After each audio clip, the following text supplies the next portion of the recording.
अल्हम्दुलिल्लाहि वहदहु वस्सलातु वस्सलामु अला सय्यिदिल अंबियाइ वल मुरसलीन। अम्मा बअदु फ़अऊज़ु बिल्लाहिस समीइल अलीम मिनश शैतानिर रजीम मिन हमज़िही व नफ़ख़िही व नफ़्सिही। बिस्मिल्लाहिर रहमानिर रहीम।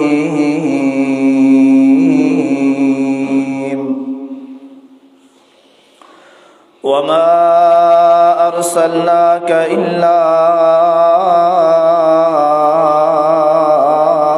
रहमतन लिल आलमीन।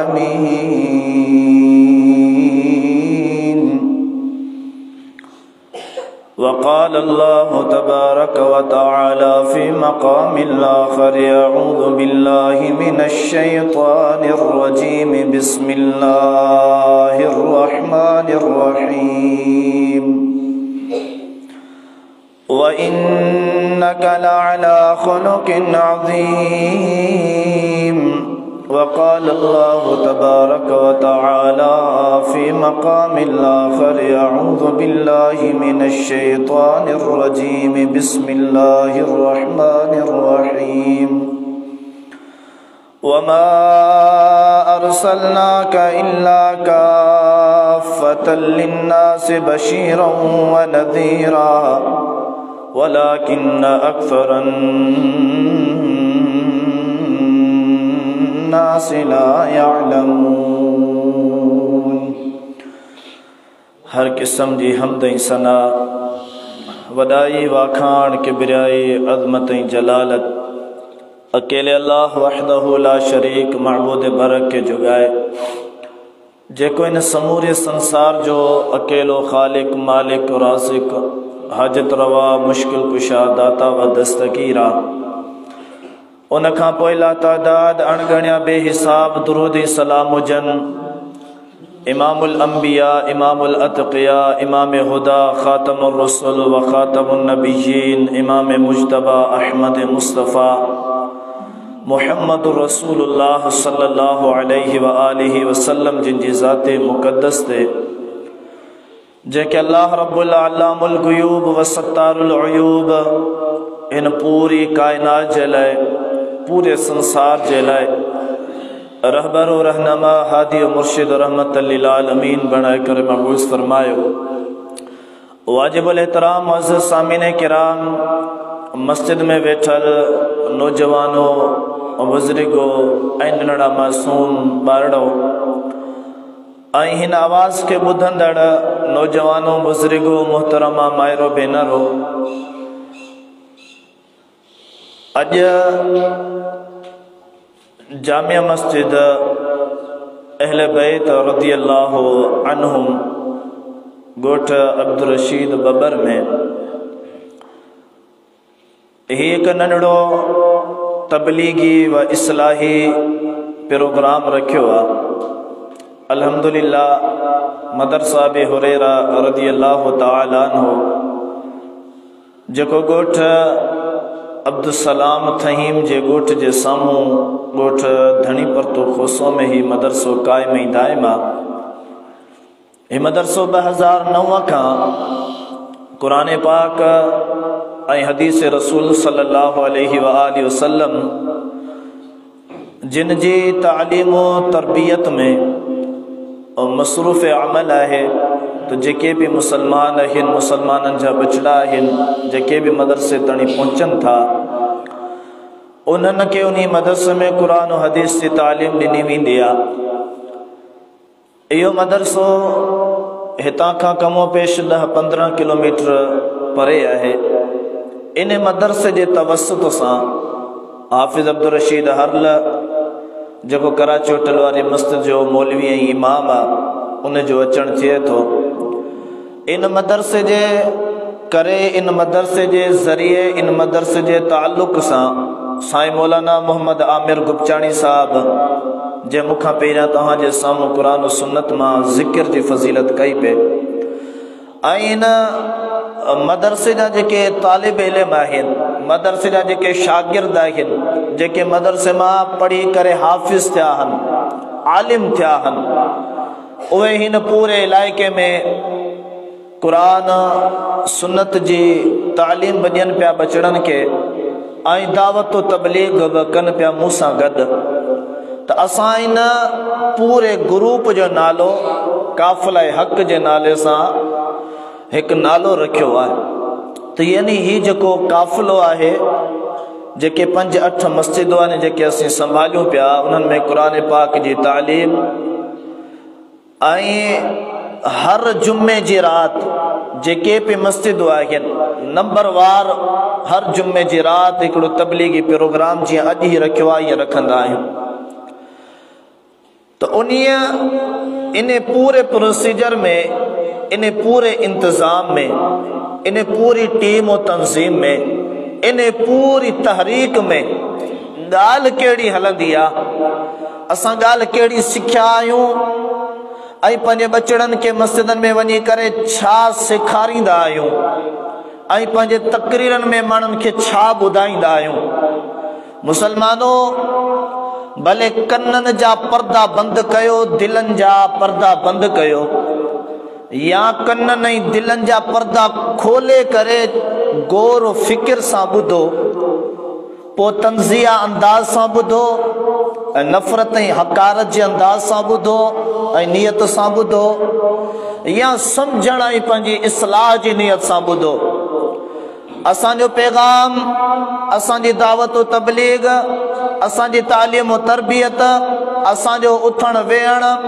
असांजो मिलण जुलण असांजो ॻाल्हाइण असांजो जंहिं राह रास्त ते माण्हुनि खे आणण जो हर वक़्त इहो लाहे अमल ऐं कोशिशूं ऐं काविशूं आहिनि उहे इहे आहिनि तो मुसलमानो अल्लाह कुरान पाक ऐं मुहम्मद रसूलुल्लाह सल्लल्लाहु अलैहि व आलिहि वसल्लम का सवाइ ही जिंदगी ही दुनिया जा रंग दुनिया जी दौलत दुनिया जा आसाइश कंहिं कम जा ई न आहिनि जेको माण्हू अल्लाह जे रसूल ऐं कुरान पाक जो न थियो तो यकीन कयो हो दुनिया में भी दर बदर तबाह ऐं बर्बाद आहे पोइ भले वो असां सां मोहब्बत करे या असां सां दुश्मनी करे ओ तबाह ऐं बर्बाद आहे जंहिं अल्लाह जे रसूल मुहम्मद रसूलुल्लाह सल्लल्लाहु अलैहि वसल्लम अल्लाह जे क़ुरान सां मोहब्बत ऐं प्यार कयो उन टिनी शयुनि खे को बि इंसान चंबड़ी पियो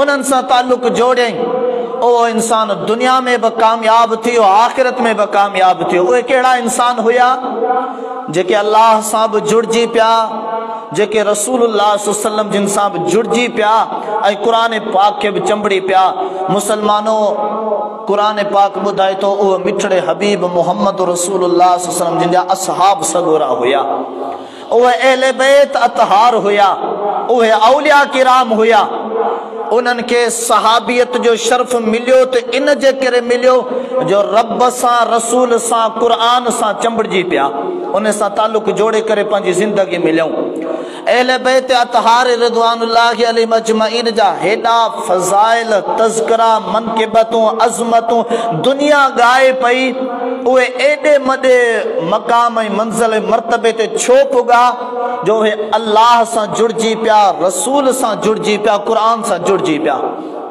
उहे औलिया किराम छो वली थिया माण्हू तो दुनिया में ॿिया बि खोड़ हा वली छो थिया जो उन्हनि जो ताल्लुक़ अल्लाह सां जुड़जी वियो हे अल्लाह जा दोस्त थी विया हलिया जीअं रब चयो जिया मदीने मक्के वारे साईं महबूबुल मुरसलीन मुहम्मद रसूलुल्लाह सल्लल्लाहु अलैहि वसल्लम चयो जिया 30 सिपारन वारे कुरान चयो जेको कुरान हर हंद हर इलाके हर मस्जिद में हर मोबाइल में तकरीबन पियो आहे जिया इन्हनि टिनी शयुनि चयो जेके इन टिनी शयुनि खे चंबड़जी पिया जिया उन्हनि ॿुधायो तीअं पंहिंजी ज़िंदगी गुज़ारियऊं उहे दुनिया में भी भलारा थी विया हलिया आख़िरत में भी भलारा थी विया हलिया मुसलमानो असांजी दावत तबलीग, असांजी तहरीक, असांजी तालीम तरबियत, असांजी प्रचार इहा ई आहे त अल्लाह, क़ुरान ऐं मुहम्मद रसूलुल्लाह सल्लल्लाहु अलैहि व आलिहि वसल्लम वटि अथव। मुआशरे में हलो फिरो कई ॻाल्हियूं हलनि पियूं, हे वहाबी अल्लाह खे कोन था मञनि, मञनि था त हिकिड़े अल्लाह खे मञनि था, ॿियो कंहिंखे कोन था मञनि, क़ुरान खे कोन था मञनि, क़ुरान हिननि जो पंहिंजो आहे। इहो माण्हुनि वीचारनि खे इहे ॻाल्हियूं कंहिं सेखारियूं आहिनि, ख़बर अथव, इहे मौलवियुनि सेखारियूं आहिनि। छो जो मौलवियुनि खे ख़बर आहे, जेके उके धुके वारा मौलवी वीचारा ख़तमनि शतमनि वारा हलनि पिया, 30-40 ॿारनि वसीलनि उर्सनि बुर्सनि वारा हलनि पिया, उन्हनि खे ख़बर आहे जेकॾहिं असांजी पब्लिक, असांजी अवाम क़ुरान खोले करे पढ़ी वई न तर्जुमे सां, पोइ असांजा कम लही वेंदा हलिया, पोइ अवाम ही पब्लिक असां खां परे थी वेंदी हली। पोइ हिकिड़े आलिमनि छा चयो, बा तव्हां क़ुरान न पढ़जो, तव्हांखे क़ुरान सम्झ में कोन ईंदो, आलिमनि खां सवाइ क़ुरान नथा पढ़ी सम्झी सघो, कंहिं चयो आहे? ॿुधायो नबी पाक सल्लल्लाहु अलैहि वसल्लम जिन जे ज़माने मुबारक में जेके बि सहाबी थिया, कहिड़ो पहिरियां क़ुरान पढ़ियल हुयो? पढ़ंदा विया, सम्झंदा विया, अमल कंदा विया। अंदाज़ो त लॻायो न, जेको बि दुनियावी तालीम पढ़ियल आहे, सिंधी तर्जुमा छो थिया आहिनि? क़ुरान पाक सम्झ में कोन थो अचे, सिंधी अख़बार सम्झ में अचे थी, उहा भले पढ़ो। क़ुरान पाक सम्झ में कोन ईंदो जेको सिंधी तर्जुमे में थियल आहे, ॻाइण वॼाइण मौसीक़ी सभु सम्झ में अचनि था, उहे पढ़ो बि, यादि बि कयो, ॻायो बि। ये अहिड़ा वज़ाइफ़, अहिड़ा ढसूकुल आवाम जे साम्हूं रखिया वेंदा आहिनि त अवाम क़ुरान जे वेझो न थिए, क़ुरान जे वेझो थी त पोइ असां खां परे थी वेंदी हली।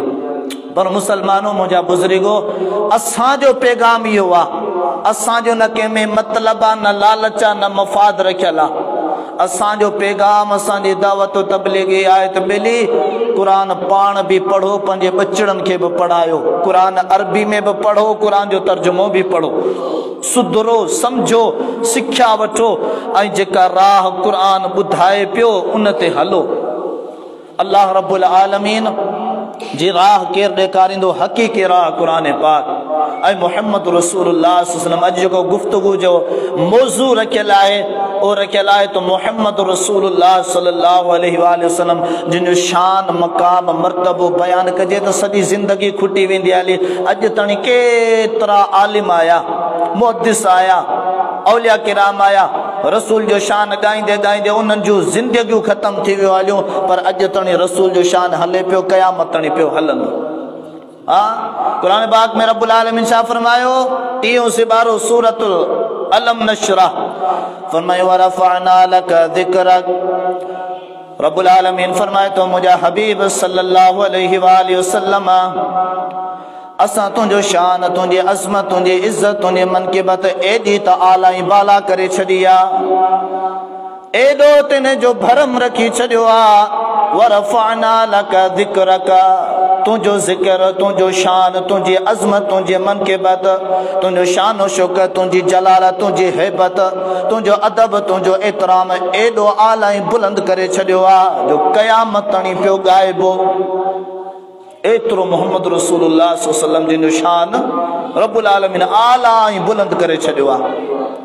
हिते हिकिड़ी ॻाल्हि ॿुधाईंदो हलां त ॿिया मौलवी, ॿियुनि जमायतनि वारा जेके माण्हू आहिनि, उहे छा चवनि? नबी साईं जो शान बाबा सभु ॻाए थो, सभु ॻाइनि था, बयानु कनि था, पर पोइ नबी जो शान को नात में पियो ॻाए, को शेरनि में पियो ॻाए। छो नबी जो शान क़ुरान में कोन्हे छा? नबी सल्लल्लाहु अलैहि वसल्लम जिन जी अज़मत क़ुरान में बयान कान्हे थियल छा? अहादीस मुबारका में बयान कनि थिया कान्हे छा थियल? उहो असां माण्हुनि खे छो नथा पढ़ी ॾेखारियूं, छो नथा पढ़ी ॿुधायूं? त जीअं माण्हू इहे क़ुरान जे नाले सां आयतूं ॿुधनि त माण्हुनि जी दिलड़ी क़ुरान ॾांहुं माइल थिए, त असांजे मिठड़े महबूब मुहम्मद रसूलुल्लाह सल्लल्लाहु अलैहि वसल्लम जिन जी एॾी वॾी जेका इज़त ऐं शान बयानु थियल आहे, उहो क़ुरान में बयानु थियल आहे, त असां क़ुरान खे पढ़ूं। मन इन बहाने सां नबी जो रस्तो बि इन्हनि खे मिली वञे, रब जो रस्तो बि मिली वञे, क़ुरान बि पढ़ी वठनि, पर न। फुलां ही करे छॾियो, फुलां ॿेड़ियूं तारे छॾियूं, फुलां ही करे छॾियो, फुलां खाराए छॾिया, फुलां जे करे सिज लथो, सिज भरियो। अल्लाहु अकबर कबीरा। रुगो किस्सा कहाणियूं पैगाम छा छा ॿुधाईंदा, पर क़ुर पाक केतिरो कोन ॿुधाईंदा। असां चवंदा बाबा जेको रसूल जो शान ॿुधो तॾहिं बि क़ुर हदीस मां ॿुधो। शेर असांखे बचनि था न त असांखे बचनि था, कवालियूं असांखे बचनि थियूं, ऐं दुनियावी किस्सा कहाणियूं असीं बि ॿुधाए ठाहे सघूं था, पर न। अल्लाह साईं रसूल जी इज़त ई इन में रखी आहे त जेका रसूल जी इज़त मूं क़ुर में बयानु कई आहे उहा बयानु करे माण्हुनि खे ॿुधायो। रसूल जी हक़ीक़ी इज़त इहा आहे, रसूलुल्लाह सल्लल्लाहु अलैहि वसल्लम जी हक़ीक़ी इज़त ऐं अज़मत इहा आहे। अमर आयशा हो मुसलमान ॿुधी आहे असांखे क़ुर हदीस वारनि खे वहाबियनि खे समझी आ तो पोइ तोखे ख़बर पवे आ तो रसूल करीम सल्लल्लाहु अलैहि वसल्लम जी हिननि वटि इज़त आहे छा, मनक़िबत आहे छा, रसूल जो केॾो वॾो हिननि वटि मक़ाम आ। मुसलमान हदीस शरीफ किताब सही मुस्लिम आहे, इमाम मुस्लिम रहीमहुल्लाह अपने हदीस किताब सही मुस्लिम ने अंदर हदीस आंदी कंहिंखां मोमिननि जी अम्मड़ आयशा रज़ियल्लाहु तआला अन्हा। वह अम्मड़ आयशा वो मुसलमान 21 ज़िबारो सूरतुल अहज़ाब फरमाए अन्नबिय्यु औला बिल मुमिनीना मिन अनफुसिहिम व अज़वाजुहु उम्महातुहुम व उलुल अरहाम बअदुहुम औला बिबाद। ओ दुनिया जा इंसानो ॿुधो, जेके भी इंसान आहिनि मर्द आहिनि या औरत आहिनि सभिनी जे जाननि खां वधीक जेकॾहिं कंहिं ते कंहिं शख़्सियत जो हक़ आहे उहो मुहम्मद रसूलुल्लाह सल्लल्लाहु अलैहि वसल्लम जी ज़ात आहे। पाण करीमन सल्लल्लाहु अलैहि वसल्लम फरमायो आहे हदीस शरीफ सही मुस्लिम सही बुखारी आहे ला युमिनु अहदुकुम हत्ता अकूना अहब्बा इलैहि मिन वालिदिही व वलदिही वन्नास अजमाइन। मुहम्मद करीम सल्लल्लाहु अलैहि वसल्लम रब्बुल आलमीन जी ज़ात जो कसम खणी करे चवंदा ओ दुनिया जा इंसानो ॿुधो, जेकॾहिं मूं मुहम्मद करीम सल्लल्लाहु अलैहि वसल्लम जिनजी ज़ात मुहम्मद करीम सल्लल्लाहु अलैहि वसल्लम जिनो फरमान तव्हांखे पंहिंजे नफ्स खां वधीक प्यारो न थियो, तव्हांजे वालिदैन खां वधीक तव्हांखे प्यारो न थियो, तव्हांजी औलाद खां वधीक तव्हांखे प्यारो न थियो, तव्हांजे माल दौलत खां वधीक तव्हांखे प्यारो न थियो, सारी रिश्तेदारियत सारे इंसाननि खां वधीक जेकॾहिं आऊं मुहम्मद करीम सल्लल्लाहु अलैहि वसल्लम वधीक प्यारो न थियसि त पोइ यादि रखी छॾियो पोइ तव्हीं मोमिन बि नथा थी सघो। मुहम्मद करीम सल्लल्लाहु अलैहि वसल्लम जिन बारे में अहले हदीस जो वहाबी जो ओ मुसलमानो इहो अक़ीदो आहे वालिदैन बाद में, औलाद बाद में, माल मिल्कियत बाद में, घरवारी बाद में, रिश्तेदार बाद में, दोस्त अहबाब बाद में,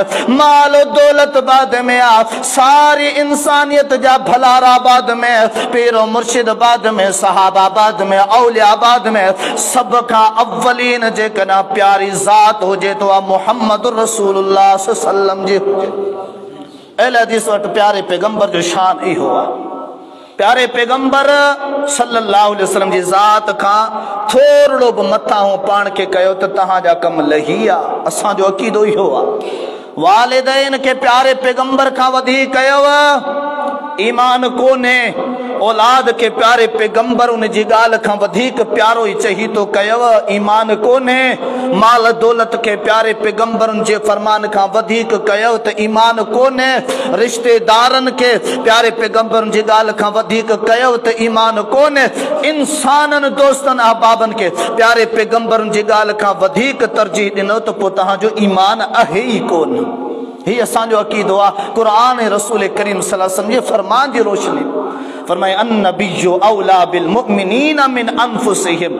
जेके भी मोमिन आहिनि मुसलमान आहिनि मर्द औरत आहिनि औलाद घर वारियूं मिट माइट माल मिल्कियत रिश्तेदार सारी इंसानियत बाद में आहे, जेका तव्हांजी पंहिंजी जान आहे न प्यारे मजा प्यारी उन खां वधीक तव्हांखे रसूलुल्लाह सल्लल्लाहु अलैहि वसल्लम जो फरमान प्यारो हुजणु खपे।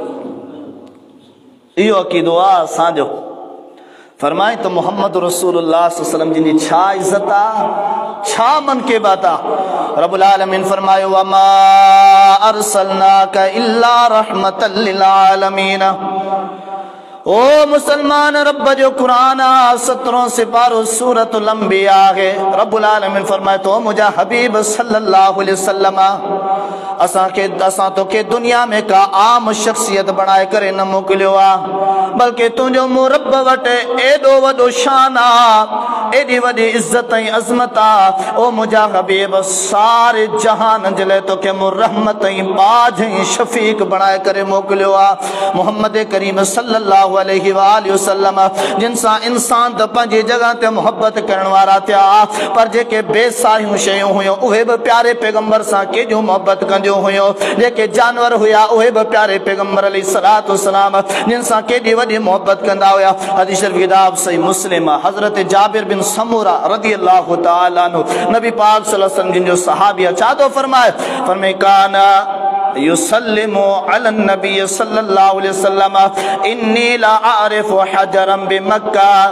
हजरत जाबिर बिन समूरा रज़ियल्लाहु तआला अन्हु फरमाइनि था, ओ दुनिया जा इंसानो बुधो, मोहम्मद करीम सल्लल्लाहु अलैहि वसल्लम जिन जो शान मान मकाम मर्तबो इज्जत ऐं अज़मत इंसान अज नबी जी कदर न कई आ, इंसान अज नबी जे मकाम के न सुञातो आ, इंसान अज नबी जी इज्जत ऐं अज़मत के न सुञातो आ, पत्थर बि सुञाणींदा हुया।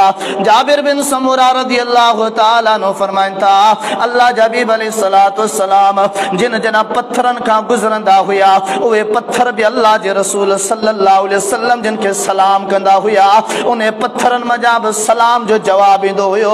अज उन्हें मक्के जे पत्थर के जाबिर बिन समूरा सुञाणे थो तो केड़ो पत्थर आ। मुसलमानो, असां उन्हें नबी के मञण वारा आहियूं, असां उन्हें नबी जी गाल के उन्हें नबी जे दीन के मञण वारा आहियूं। मोहम्मद करीम सल्लल्लाहु अलैहि वसल्लम जिन जो शान छा मकाम छा इज्जत छा अज़मत छा मर्तबो आ। ओ मुसलमानो, रब जो कुरान पढ़ंदा वञो। रब्बुल आलमीन फरमाए तो दुनिया वारो भले केतरा तव्हांजा पीरो मुर्शिद छो न थी वञन हलिया, केतरा तव्हांजा भलारा भलोड़ छो न थी वञन हलिया, केतरे वलियन सां तव्हांजी दोस्ती छो न थी वञे हली, पर याद रखी छॾियो, पर जेको मूं रब्बुल आलमीन जो हकीकी दोस्त मुहम्मद रसूलुल्लाह सल्लल्लाहु अलैहि वसल्लम जेकॾहिं उन जी तव्हां ताबेदारी न कई आ, जे रसूल जी ज़ात सां मोहब्बत जी दावा है, रसूल जे शान सां प्यारा, रसूल जे शहर सां प्यारा, रसूल जे घराणे सां प्यारा, जेकॾहिं रसूल जे फरमान सां प्यार नाहे तॾहिं बि इंसान तबाह ऐं बर्बाद आ। जेकॾहिं रसूल जी चमड़ी प्यारी नाहे तॾहिं बि इंसान तबाह ऐं बर्बाद आ। रसूल करीम सल्लल्लाहु अलैहि वसल्लम जे बारे में रब्बुल आलमीन छा फरमायो? 18 सिपारो सूरत नूर आ, व इन तुतीउहु तहतदू व मा अलर रसूल इल्लल बलागुल मुबीन। रब्बुल आलमीन फरमाए तो दुनिया जा इंसानो, नबी जी ज़ात सां, नबी जे नाले सां, नबी जे घराणे सां, नबी जे शान सां, नबी जे शहर सां, नबी जे जूतन सां, नबी जे कपड़न सां, नबी जे प्यालन सां, नबी जे घर सां भले केॾी वॾी बि तव्हां मोहब्बत करियो, पर जेकॾहिं नबी जा ताबेदार न आहियो, नबी जी चवणी ते अमल नथा करियो, नबी जी तालीम तरबियत के नथा अपनायो, नबी जे अक़ीदे के नथा अपनायो, तो याद रखी छॾियो गुमराह तबाह ऐं बर्बाद आहियो। जेकॾहिं नबी जी ज़ात सां मोहब्बत करण सां गॾोगॾु जेकॾहिं रसूल करीम सल्लल्लाहु अलैहि वसल्लम जे फरमान ते अमल कंदो तो पोइ तव्हां हिदायत वारा दुनिया में भी कामयाबी तव्हांजा कदम चुमींदी, त आखिरत में भी। असां इन नबी के मञींदा आहियूं मुसलमान, असां वटि मदीने वारे साईं जो इहो मक़ाम आहे त जेकॾहिं तुंहिंजी अख छिंबे तॾहिं बि नबी जे फरमान मुताबिक़, जेकॾहिं तुंहिंजी ज़बान हले तॾहिं नबी जे फरमान मुताबिक़, जेकॾहिं तूं ॾी तॾहिं नबी जे फरमान मुताबिक़, जेकॾहिं तूं वठी तॾहिं बि नबी जे फरमान मुताबिक़, जेकॾहिं तूं उथी तॾहिं बि नबी जे फरमान मुताबिक़, जेकॾहिं तूं वेही तॾहिं बि नबी जे फरमान मुताबिक़, जेकॾहिं तूं सुम्ही तॾहिं बि नबी जे फरमान मुताबिक़, जेकॾहिं जॾहिं निंड मां उथी तॾहिं बि नबी जे फरमान मुताबिक़, जेकॾहिं तूं खाई तॾहिं तनब नबी जे फरमान मुताबिक, जेकॾहिं पीअ तनब नबी जे फरमान मुताबिक, जेकॾहिं कपड़ा पाई तनब नबी जे फरमान मुताबिक, जेकॾहिं कपड़ा लाही तनब नबी जे फरमान मुताबिक, जेकॾहिं कमाई तनब नबी जे फरमान मुताबिक, जेकॾहिं हया अपनाई तनब नबी जे फरमान मुताबिक, जेकॾहिं तू नमाज पढ़ी तनब नबी जे फरमान मुताबिक, जेकॾहिं तू रोज़ो रखी तनब नबी जे फरमान मुताबिक, जेकॾहिं तू सदको दी तनब नबी जे फरमान मुताबिक, जेकॾहिं तू ज़कात दी तनब नबी जे फरमान मुताबिक, जेकॾहिं पुटड़े जो न्याणी जो अकीको छटी करी तनब नबी जे फरमान मुताबिक, जेकॾहिं मंगनी करी तनब नबी जे फरमान मुताबिक, जेकॾहिं शादी करी तनब नबी जे फरमान मुताबिक, जेकॾहिं भत ऐं वलीमो करी तनब नबी जे फरमान मुताबिक, जेकॾहिं नमाज जनाज़ा चे तनब नबी जे फरमान मुताबिक, जेकॾहिं कब्र में तदफीन थे तनब नबी जे फरमान मुताबिक, कब्र ते जेकॾहिं दुआ थे तनब नबी जे फरमान मुताबिक, तदफीन खां बाद में जेकॾहिं तॾो थे तनब नबी जे फरमान मुताबिक, तॾे ते जेके अमल थियनि तनब नबी जे फरमान मुताबिक। ओ मुसलमान, जेकॾहिं तो हिन नंढे वजूद नफ्स मजा एल हदीस अकीदो ॿुधंदो वञे, साह खणी तनब नबी जे मुताबिक, उबासी दी तनब नबी जे फरमान मुताबिक, निछ दी तनब नबी जे फरमान मुताबिक हुजे। इहा मोहम्मद रसूलुल्लाह सल्लल्लाहु अलैहि वसल्लम सां मोहब्बत आहे ऐं इहा अब्दुल रशीद हरल अहले हदीस जी दावत ऐं तबलीग आहे। नबी खां सवा मुसलमान चारो न थई। भले सोने अबू बकर सां मोहब्बत कर, भले उमर उस्मान हसनैन करीमन अली मुर्तज़ा सां मोहब्बत कर, भले इमामन सां मोहब्बत कर, भले अब्दुल कादिर जिलानी सां मोहब्बत कर, पर जेकॾहिं नबी जो फरमान नाहे ज़िंदगी में, नबी जी तालीम नाहे ज़िंदगी में, नबी जो अकीदो नाहे ज़िंदगी में, तो पोइ मुसलमान याद रखे सारियूं मोहब्बतूं कायूं कमायूं राख थी वेंदियूं। छोजो इन्हनि सभिनी जो सरदार मोहम्मद रसूलुल्लाह सल्लल्लाहु अलैहि वसल्लम। वो मुसलमानो, असांजो अकीदो इहो आहे। किथे मुसलमाननि खे भटकायो वियो, पाणी प्यार जो, किथे मुसलमाननि खे भटकायो वियो आहे, किथे मुसलमाननि खे परेशान कयो वियो आहे, किथे मुसलमाननि खां परे कयो वियो आहे। अॼु आउं सोचे रहियो हुयुसि इन ॻाल्हि ते त यार, जेकॾहिं असीं ॿुधूं था कारे कपिड़े वारनि खे, उहे बि माण्हुनि खे पंहिंजे तक़रीरनि में झलींदा त वहाबियुनि जो वेझो न वञिजो। जेकॾहिं असीं ॿुधूं था साई पटकी वारनि खे, त उहे बि चवंदा त वहाबियुनि जे वेझो न वञिजो, इन्हनि जी ॻाल्हि ई न ॿुधो। जेकॾहिं असीं ॿुधूं था हिन रोड वारनि खे, इहे बि चवंदा वहाबियुनि जे वेझो न वञो, इन्हनि जी ॻाल्हि न ॿुधिजो। जेकॾहिं उहे जेके सूफ़ी आहिनि वीचारा, उन्हनि खे ॿुधूं था, उहे बि चवंदा वहाबियुनि जे वेझो न वञिजो, इन्हनि जी ॻाल्हि न ॿुधिजो। पर आ मुसलमान, सोशल मीडिया भरी पई आहे, फेसबुक भरियो पियो आहे कि हिकिड़े आलिम दीन अहल हदीस जे, आउं सिर्फ़ु पंहिंजी ॻाल्हि कोन थो करियां, हिकिड़े आलिम दीन अहल हदीस जी ॻाल्हि खणी आहे। जंहिं चयो हुजे त फिलाणे फिलाणे फिलाणे फिलाणे फिलाणे फिलाणे जलसनि में न वेंदा करियो, मौलवियुनि खे न ॿुधंदा करियो। असां चयो ॿुधो ॿुधो, सभिनि जी ॿुधो, पर यारो ॿुधण खां बाद में अखियूं बंदि करे चरिया लूला लंगड़ा थी करे फौरन ॻाल्हि खे सचो न सम्झंदा करियो, भले पोइ असांजी ॻाल्हि छो न हुजे। ॿुधण खां बाद में असांजो चवण इहो आहे त उन जी ॻाल्हि खे भेटियो आया 30 सिपारनि जे क़ुरान मुताबिक़ आहे या न, मिठड़े मदीने वारे साईं जी ॻाल्हि मुताबिक़ आहे या न, उन जे अक़ीदे मुताबिक़ आहे या न। कंहिं हिकिड़े झलियो हुजे सो असांखे ॾेखारियो त सही। बाक़ियुनि जी आऊं खोड़ सारा दलाइल, खोड़ सारा वीडियोज़, खोड़ सारा मिसाल आणे ॾेखारीनि झलींदा, इन्हनि जे वेझो न वञिजो। छा आहे असां में? कंडाहन जादू आहे असां में? हा, जादू आहे। मोहम्मद करीम सल्लल्लाहु अलैहि वसल्लम जिन जे 30 सिपारनि वारे क़ुरान जो जादू आहे असां वटि। अल्लाह जे प्यारे पैगंबर सल्लल्लाहु अलैहि वसल्लम जिन जॾहिं मक्के मदीने जी सरज़मीन ते दावत तबलीग करण शुरू कई, पोइ उतां जा जेके मक्के जा काफ़िर हुआ उन्हनि चयो त इन जे वेझो न वञिजो। मुसलमान सोचजा,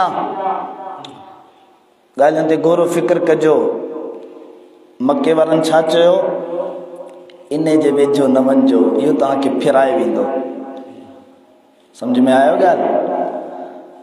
मक्के वारनि खे काफ़िरनि चयो सरदारनि मोहम्मद साईं जे वेझो न वञिजो, इहो तव्हां ते जादू करे वेंदो, इहो तव्हां ते जादू करे वेंदो, तव्हांखे काबू करे वेंदो। ई क़ुर पाक जूं ॻाल्हियूं आहिनि, क़ुर पाक जूं ॻाल्हियूं आहिनि। सूरतुल फुरक़ान 18 सिपारो आहे। जेॾीमहिल माण्हू आया नबी सल्लल्लाहु अलैहि वसल्लम वटि, कलमो पढ़ियो, मुसलमान थिया, पोइ काफ़िरनि हुनखे ख़बर छा चयो, इन तत्तबिऊन इल्ला रजुलम मसहूरा, तव्हां जीअं अॼु चाचे फरीद खे ताना ॾींदा या जेके असांजी तकरीर ॿुधण ईंदा आहिनि असांजा ॿाहिरि मुसलमान, उन्हनि खे जीअं ॿिया निट जाहिल क़ुर खां परे का ख़बर कान्हे, कलमो पढ़णु कोन अचे, तर्जुमो कोन अचे, तहार जी ख़बर कान्हे, उहे चाचे फरीद खे या मुंहिंजी जमायत वारनि खे या जेके असांजा संगती साथी आहिनि असांजी सोबत में आहिनि उन्हनि खे ताना ॾींदा, तव्हां ख़राब थी विया आहियो हलिया, तव्हां गुमराह थी विया आहियो हलिया, तव्हीं छिड़ी विया आहियो हलिया, तव्हां सां ॻाल्हाइण उथण वेहण सही कोन्हे। मुसलमानो, इहे कंहिंजा मुसलमाननि जा जुमला, इहे मुसलमान खे जुगाइनि था, मुसलमान खे जुमला ज़ेब ॾियनि था। क़ुर पढ़ो हा न, या क़ुर मौलवियुनि ॿुधायो हुजे हा न, त पोइ इन्हनि जो अकुल ठिकाणे ते अचे हा त इहे जेके जुमला इहे काफ़िरनि जुमला चया हा नबी पाक ऐं नबी पाक जे असहाब खे। क़ुर पाक चए थो वक़ाल इन तत्तबिऊन इल्ला रजुलम मसहूरा, तव्हांखे छा थी वियो हलियो, तव्हां हिकिड़े अहिड़े माण्हू जे पोयां लॻी पिया आहियो जंहिं ते जादू थियल आहे ऐं पाण जादूगर आहे।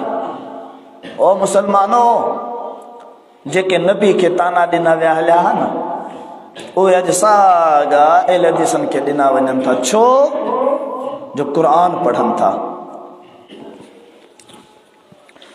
अल्हम्दुलिल्लाह वहदा वस्सलातु वस्सलामु अला मन ला नबिय बअदा जी ॻाल्हि पे कईसूं तो जेके मक्के जा काफ़िर हूंदा उहे असहाब खे अहिड़ा ताना ॾींदा हुया ऐं पोइ इन सां गॾोगॾु ॿियो अमल बि कंदा हुया जेको अॼु मुसलमान बि कंदा आहिनि। छा जे लाइ, जॾहिं बि को कंहिं इलाइक़े में को अहले हदीस जो जलसो थींदो आहे या को मौलवी ईंदो आहे लोड ते बि करे तकरीर कंदो आहे, जीअं हींअर तकरीर हले पई, हाणे साम्हूं वरी मस्जिद खुली वई आहे, उन ते लोड खुली विया, उते न त हलनि पिया। छो पिया न त हलनि, त हीअ आवाज़ साफ़ अचे पियो, असांजा माण्हू ॿुधंदा, असांजा माण्हू कंहिं ते को जादू न थी वञे हलियो। इहा का हिते जी ॻाल्हि कोन अथव बुज़ुर्गो, जिथे बि ॻोठनि में असां अहले हदीसनि जा मुख़ालिफ़ मौजूदु आहिनि, जिथे बि असां वेंदा आहियूं तकरीर करणु, हूअं अमुन आहे, चुपचाप आहे। अहले हदीस को बि आलिम दीन ईंदो, लोड ते वेहंदो, लोड खोलींदो न, पोइ अॻियां ई हे कमु शुरू थी वेंदा हलिया, लोड खुलंदा मौलवी शुरू थी वेंदो हलियो। पर जेकॾहिं को ॾिसंदा मौलवी न आहिनि, पोइ लोड खोले उन में मोबाइल जी तकरीर का मोबाइल जो नत नज़म इहो हलाए छॾींदा हलिया, त असांजे ॻोठ वारनि ताईं हिननि जो आवाज़ न पुॼे। अल्लाह अकबर कबीरा। दिलि चवे थी त क़ुर पाक खोलींदो तव्हांखे इहे सभु कारनामा ॾेखारींदो पियो वञा त जेके मके में नबी सल्लल्लाहु अलैहि वसल्लम जी तबलीग खे रोकण जे लाइ नबी सल्लल्लाहु अलैहि वसल्लम जेको क़ुर पढ़ी करे ॿुधाईंदा हुया, उन खे रोकण जे लाइ, मुसलमाननि जे वधण खां रोकण जे लाइ छा कंदा हुया? अल्लाह अकबर कबीरा। 24 सिपारो आहे, सूरतुल हामीम सजदा है। रब्बुल आलमीन फरमायो वक़ाल अल्लज़ीना कफ़रू ला तस्मऊ लिहाज़ल क़ुरआन वल्ग़ौ फ़ीहि लअल्लकुम तग़लिबून। रब्बुल आलमीन जो कुरान चए थो, हा हा जॾहिं मोहम्मद करीम सल्लल्लाहु अलैहि वसल्लम मक्के में कुरान पढ़ंदा हुया, पोइ जेके काफ़िर सदोरा हुया उहे अची करे छा हिक ॿिए खे चवंदा हुया, गोड़ कयो, शोर कयो, हुल मचायो, जीअं त तव्हीं ही कुरान न ॿुधी सघो, जीअं त तव्हां ही मोहम्मद करीम सल्लल्लाहु अलैहि वसल्लम जी ॻाल्हि न ॿुधी सघो। लअल्लकुम तग़लिबून, जॾहिं तव्हां गोड़ कंदव, हुल कंदव, शोर मचाईंदव, दाहूं कुकूं सिचूं वॼाईंदव, मोहम्मद करीम सल्लल्लाहु अलैहि वसल्लम जी ॻाल्हि आम माण्हू कोन ॿुधी सघंदा, उन खां पोइ माण्हुनि में वधारो कोन थियो। क़ुरान चए थो हवालो ग़लति हुजे, तव्हांजा हथ, असांजा सीना, असांजा गला, असांजो गिचूं, असां यो कोन क़ौम खे सेखारियो हल तोखे इल्म आहे आलिम सां थो ॻाल्हाईं, तोखे ॼाण आहे आलिम खां तो पुछी। अरे बाबा ॼाण ना है तॾहिं त आलिम खां पुछां थो त मूंखे ॼाण अचे आहे न। कुरान पाक में आ 17 सिपारो सूरतुल अंबिया रब्बुल आलमीन फरमाए फसअलु अहल ज़िक्र इन कुंतुम ला तअलमून। सूरतुन नहल 14 सिपारो आ फसअलु अहल ज़िक्र इन कुंतुम ला तअलमून। जेके बे इल्म आयो बे ॼाण आयो खबर कान अथव कंहिं बि शरई मसले मुताबिक, पोइ जेके आलिम आहिनि उन्हनि खां तव्हां सवाल करियो, तव्हां उन्हनि खां पुछा ॻाछा करियो ऐं उन्हनि खां दलील सबूत वठी ॾिसी परखी करे पोइ उन ते तव्हां अमल करियो। पर हिते मुआशरे में छा सघूं तोखे अचे छा थो जो आलिम जे साम्हूं बीठो आहे। अरे बाबा आलिम जे साम्हूं आलिम खां न पुछंदासीं पोइ कंहिं जलाल चांडे खां पुछंदासीं निमाज़ कीअं पढ़बी आहे। अंदाज़ो लॻायो छा सेखारियो आहे मौलवियन अवाम के। मोहम्मद करीम सल्लल्लाहु अलैहि वसल्लम जिन शान मकाम इज्जत व अजमत आहे। अल्लाह जे प्यारे पैगंबर सल्लल्लाहु अलैहि वसल्लम जिन जी ज़ात सां उन जे नाले सां उन जे घराणे सां उन जे शयन सां मोहब्बत करण सां गॾो गॾु मोहम्मद करीम सल्लल्लाहु अलैहि वसल्लम जिन फरमान सां बि मोहब्बत कंदो वञ, उन ते अमल कंदो वञ, जीअं नबी चवंदो वञे तीअं कंदो वञ, जंहिं शइ खां नबी रोकींदो वञे या रुकजंदो वञ, तॾहिं मोहम्मद करीम सल्लल्लाहु अलैहि वसल्लम जिन सां सच्ची मोहब्बत आ। रब्बुल आलमीन फरमायो मुंहिंजा हबीब तोखे सारे जहाननि जे लाइ बाज शफीक करे मोकिलियो आहे। रब्बुल आलमीन प्यारे पैगंबर अलैहिस्सलातु वस्सलाम जिन खे इंसाननि ॾांहुं जिन्ननि ॾांहुं नबी ऐं रसूल करे मोकिलियो आहे, पर प्यारे पैगंबर सल्लल्लाहु अलैहि वसल्लम जिन जो क़दर इंसान कोन कयो, जिन्ननि प्यारे पैगंबर अलैहिस्सलातु वस्सलाम जिन जो क़दर कोन कयो, अल्लाह जे रसूल अलैहिस्सलातु वस्सलाम जिन जी तालीम और तरबियत के नबूवत रिसालत जे मकसद के इंसान कोन समझो, जिन्नात कोन समझा। हाँ इंसान हलिया हदीसन जे मस्जिद में हलिया हदीसन जे आलिमन जे सामो मोहम्मद करीम सल्लल्लाहु अलैहि वसल्लम जिन शान ऐं मकाम ऐं मर्तबो तोखे ॿुधाईंदा वेंदा।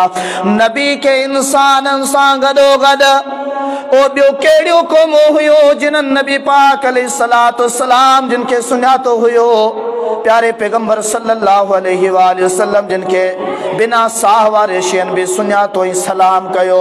अल्लाह जे प्यारे पैगंबर सल्लल्लाहु अलैहि वसल्लम जिन खे काठियूं जेके वढियल आहिनि सुकियल ऐं सड़ियल आहिनि तिन बि सुञातो आहे। प्यारा पैगंबर सल्लल्लाहु अलैहि वसल्लम मदीने जी मस्जिद में हुया, हिकड़ी खजी जी काठी हुई, अल्लाह जा रसूल सल्लल्लाहु अलैहि वसल्लम उन ते टेक ॾेई करे बीही करे खुतबो ॾींदा हुया। ओ मुसलमान सही बुखारी पढ़िया, हदीसन जा किताब पढ़िया, इमाम अहमद बिन हंबल जो किताब मुस्नद अहमद पढ़िया। ओ मुसलमान तोखे ॿुधाया छा ॿुधाया, खजी जो वणा उन जी सुकल हिकड़ी कटियल ऐं कपियल काठी आ, उहा बि तोखे ॿुधाया।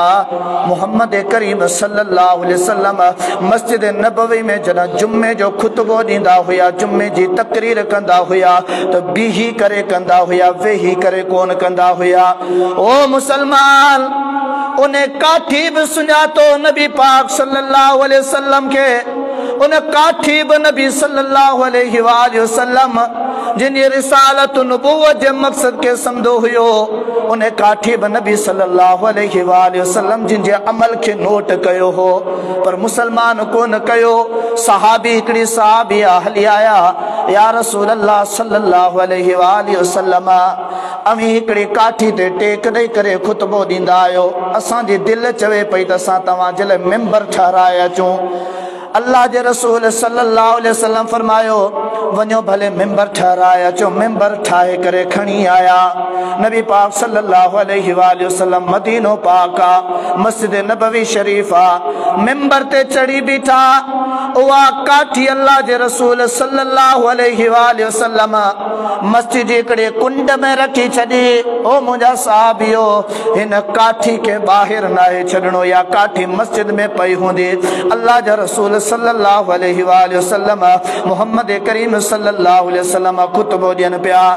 मस्जिद नबवी में खुतबो ॾींदे ॾींदे अचानक रोइण जो आवाज़ शुरू थियो आ। साहबा किराम हिक ॿिए ॾांहुं लोड़ा हणण लॻा। दिसण लगा, एक बे के जांचण लगा, हीरोए केर पियो, हीरोइन जो केड़ो अजीब आवाज अची रहियो आ। को बारड़ो बि कोन्हे, जियां नंढो बारड़ो पहिरियां रोइण शुरू कंदो आहे, ईअं काठी उहा रोइण शुरू करे पई। आहिस्ते आहिस्ते आवाज़ वधंदो पियो वञे, आहिस्ते आहिस्ते आवाज़ रोइण जो वधंदो पियो वञे, उछगारूं वधंदो पियो वञनि। हदीस पाक जा अल्फाज़ आहिनि, एतिरे क़दुर मस्जिद नबवी में प्यारे पैगंबर सल्लल्लाहु अलैहि वसल्लम जिन खुतबे दौरान रोइण जो आवाज़ थी वियो हलियो, जियां ॾाची जेका ताज़ी ताज़ी वियामल हूंदी आहे, जेकॾहिं जंग में वेंदी आहे हले, जेकॾहिं सहरा पर्बत में वेंदी आहे हले, उते जीअं उन जो बचड़ो अलॻि थी वेंदो आहे, इहा ॾाची परे खां वॾियूं वॾियूं रड़ियूं करे पंहिंजे बचड़े खे सॾु कंदी आहे। इहा काठी मस्जिद नबवी में ईअं रोई रड़ियूं पई करे। अल्लाह जा रसूल सल्लल्लाहु अलैहि वसल्लम सम्झी विया हलिया, मेंबर तां लही करे फौरन विया हलिया, केॾां विया हलिया, वञी करे उन खजी जी काठी खे खणी करे मोहम्मद करीम सल्लल्लाहु अलैहि वसल्लम जिन पंहिंजे सीने सां लॻायो आहे, ईअं जीअं माण्हू खे भाकुर पाइबो आहे, ईअं काठड़ी खे भाकुर पाए करे पंहिंजे सीने सां लॻाइनि था। उहा काठी आहिस्ते आहिस्ते सुॾका भरे आहिस्ते आहिस्ते थींदी पई वञे, रोइण पंहिंजो घटाए पई, जीअं नंढड़े ॿारड़े खे पंहिंजी अमड़ वॾे रोइण वारी हालत में वञी करे खणंदी आहे। नंढड़ो ॿारड़ो आहिस्ते आहिस्ते सुॾका भरींदे भरींदे पाठ थी वेंदो हलियो, चुप थी वेंदो हलियो। या काठी ईअं चुप थी वई हले।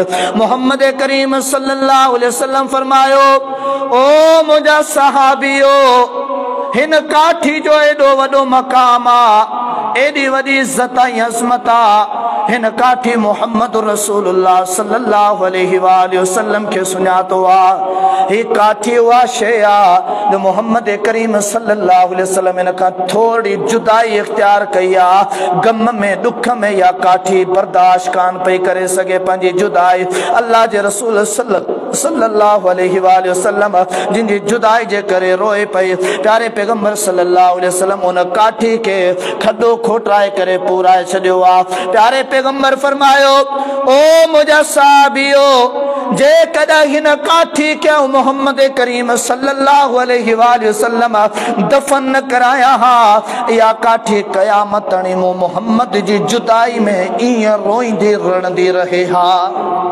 मुसलमानों, नबी खे काठिन बि सुञातो त नबी छो आयो आहे, नबी छो थियो आहे, नबी जो मक़सद छा आहे। नबी सल्लल्लाहु अलैहि वसल्लम जेका ॻाल्हि करे पियो, नबी जे दीन तालीम तरबियत जो मक़सद छा आहे। इहा काठी जेका कटियल आहे, कपियल आहे, जंहिंखे कुहाड़ियूं लॻल आहिनि, अल्लाहु अकबर कबीरा, जेका घड़ियल आहे, उहा काठी बि हज़रत इंसान खे ॿुधाए थी त इंसान नबी पाक सल्लल्लाहु अलैहि वसल्लम जिन सां मोहब्बत ईअं कबी आहे, जो नबी पाक सल्लल्लाहु अलैहि वसल्लम जिन जी ज़ात जिस्म मुबारक थोड़ो जुदा थे, जो काठी पंहिंजा हाल विञाए छॾिया हलिया। अॼु इंसान सॼी ज़िंदगी गुनाहनि में, नबी जे फरमान सां दुश्मनी, नबी जे क़ुरान सां दुश्मनी, क़ुरान ॿुधाइण वारनि सां दुश्मनी, अल्लाहु अकबर कबे। ऐं चवंदा नबी सां मोहब्बत थो करियां, इहा नबी सां मोहब्बत कान्हे। नबी सां मोहब्बत इहा आहे जीअं क़ुरान चवंदो वञे तीअं कंदो वञे, जेका क़ुरान रोकंदो वञे उनखां रुकजंदो वञे, पोइ आहे नबी सां मोहब्बत। हकीकत में नबी सां मोहब्बत नबी जी सुञाणप इहा आहे। हा मुसलमान, मोहम्मद करीम सल्लल्लाहु अलैहि वसल्लम जिन जो प्यारो साहबी हजरत अब्दुल्ला बिन जाफर रदी अल्लाह तआला अन्हु, जो प्यारे पैगंबर सल्लल्लाहु अलैहि वसल्लम जिन सां गॾु आहियां सफ़र में हलंदे हलंदे मदीने जे हिकिड़े बाग में जंहिंमहिल लथासीं, छा मंज़र ॾिसण में आयो आहे। परे खां हिकिड़ो उठा रोईंदो रड़ंदो, अखियुनि मंझां ज़ारो कतार लुड़कड़ा वहाईंदो भॼंदो आयो आहे मोहम्मद करीम सल्लल्लाहु अलैहि वसल्लम वटि। साम्हूं बीही करे अल्लाह जे प्यारे पैगंबर सल्लल्लाहु अलैहि वसल्लम जिन जे साम्हूं रोई रहियो आहे। अल्लाह जे प्यारे पैगंबर फरमायो, ओ मदीने जा अंसारियो, ओ बाग में रहण वारो, ॿुधायो त ही उठ कंहिंजो आहे। हिकिड़ो अंसारी सहाबी डोड़ंदो आयो आहे, चए थो या रसूल अल्लाह सल्लल्लाहु अलैहि वसल्लम हे उठ मुझो आ। प्यारे पैगंबर सल्लल्लाहु अलैहि वसल्लम फरमायो हे उठ तुझे शिकायत दई रहो आ तो मुझो साथी जको आ मुझो धणी जको आ मुझो मालिक जको आ ओ मुखा कम घणो वठंदो आ मुखे खाद खुराक घट दींदो आ। मोहम्मद करीम सल्लल्लाहु अलैहि वसल्लम जिंजा रहमत भरिया शफकत भरिया शफीक हथड़ा उठ जे मथे ते घुमिया। प्यारे पैगंबर सल्लल्लाहु अलैहि वसल्लम मथड़े ते हथ घुमायो अल्लाह अकबर कबीरा पेशानी ते हथ घुमायो आ। प्यारे पैगंबर सल्लल्लाहु अलैहि वसल्लम उठ जे मालिक के खबरदार करे चयो इन उठ जे बारे में अल्लाह खां डिजी वन हलियो जे कदा ही उठ ये बुखारो तड़पी तड़पी रोई रोई करे मरी वने हलियो। मोहम्मद करीम सल्लल्लाहु अलैहि वसल्लम यो पैगाम दिनो तो रब्बुल आलमीन इन उठ जी दाह पंजे अदालत में पेश करे पंजे हिन बाने का मुहासबो वठे हा। मोहम्मद करीम सल्लल्लाहु अलैहि वसल्लम के एक उठ भी सुनातो आ तो मुझो जेकना कम थींदो त इन शख्सियत खां थींदो जेकना मुखे हक मिलंदो तो मोहम्मद रसूलुल्लाह सल्लल्लाहु अलैहि वसल्लम जी बारगाह मिलंदो जेकना मुखे मोहब्बत ऐं प्यार मिलंदी जेकना मुझो एहसास ऐं हमदर्दी थींदी। ऐं उठ भी यो पैगाम दिनो तो जेकना मुझो मालिक के मानू जी गाल मनी दो तो मोहम्मद रसूलुल्लाह सल्लल्लाहु अलैहि वसल्लम जिनजी गाल मनी करे मुते मेहरबान थी पवंदो। इन्हें उठ गयो बुधायो अल्लाह अकबर कबीरा मुझे मालिक जी जे कदा कामयाबी आ वो मोहम्मद रसूलुल्लाह सल्लल्लाहु अलैहि वसल्लम जिने फरमान में आ नबी सल्लल्लाहु अलैहि वसल्लम जी इताअत में आ। जे कदा नबी सल्लल्लाहु अलैहि वसल्लम मुझे बारे में मुझे मालिक का गाल चई वरती को हुक्म दई वरतो आई जेकना मुझे मालिक यो पूरो न कयो तो मुझो मालिक तबाह बर्बाद थी वेंदो हलियो। ओ हजरत इंसान सोच उन दौर जो जेको जानवर उठा उन ब नबी के सुनातो आई उन्हें उठ ब दुनिया वारन के यो पैगाम दिनो नबी सा मोहब्बत जी अलग गाल आ पर जेकना नबी जे दीन के नबी जी गाल के नबी जी तालीम और तरबियत के नबी जे कौल हुक्म के तवा मनी कर उन ते अमल न कयो तद तभी तबाह बर्बाद थी वेंदो हलिया। नबी जो शान इहो आ नबी जो मकाम मर्तबो इहो आ। अल्लाह जा प्यारा पैगंबर सल्लल्लाहु अलैहि वसल्लम रस्ते सां वींदे वींदे गुजरन पिया ॾिसन पिया त हिकिड़ो गॾ हा उन गॾ जी पेशानी ते बाह जो ॾंभ ॾिनो वियो आ। प्यारे पैगंबर सल्लल्लाहु अलैहि वसल्लम ॾिसी करे चयो ही कंहिं गॾ खे ॾंभ ॾिनी आ ही कंहिं गॾ खे बाह जो इज़ाउ ॾिनो आ। ऐं मोहम्मद करीम सल्लल्लाहु अलैहि वसल्लम उन मानू ते लानत थो कया उन मानू का ऐलान बरा थो कया जंहिं ब गॾ के बाह ॾिनी आ कंहिं ब गॾ के ॾंभ ॾिनो आ बाह जो बल्कि जेको भी कंहिं जानवर के ॾंभ ॾींदो ऐं मोहम्मद करीम सल्लल्लाहु अलैहि वसल्लम उन ते लानत थो करिया। नबी सल्लल्लाहु अलैहि वसल्लम जितरो इंसानन जे लाइ शफीक मेहरबान एतरो जानवरन जे लाइ भी अल्लाह जा प्यारा पैगंबर सल्लल्लाहु अलैहि वसल्लम नंढे ॿारनि सां केॾी वॾी मोहब्बत कंदा हुया। सुनो अनस बिन मालिक रज़ियल्लाहु ताला अन्हु चए थो प्यारा पैगंबर सल्लल्लाहु अलैहि वसल्लम कान यज़ूरुल अंसार अल्लाह जा हबीब अलैहिस्सलातु वस्सलाम जॾहिं अंसारनि जे उताकनि ते अंसारनि जे घरनि में वेंदा हुया अंसारनि सां वञी करे मिलण थींदो हुयो मुलाक़ातूं थींदियूं हुयो। अल्लाह जे प्यारे पैगंबर सल्लल्लाहु अलैहि वसल्लम वटि नंढे ॿारनि जी छा हैसियत हुई छा उन्हनि जी अहमियत हुई। अल्लाह जा रसूल नंढे ॿारनि सां केतिरे क़दुरु मोहब्बत कंदा हुया नंढे ॿारनि ते केतिरा शफ़ीक़ हूंदा हुया।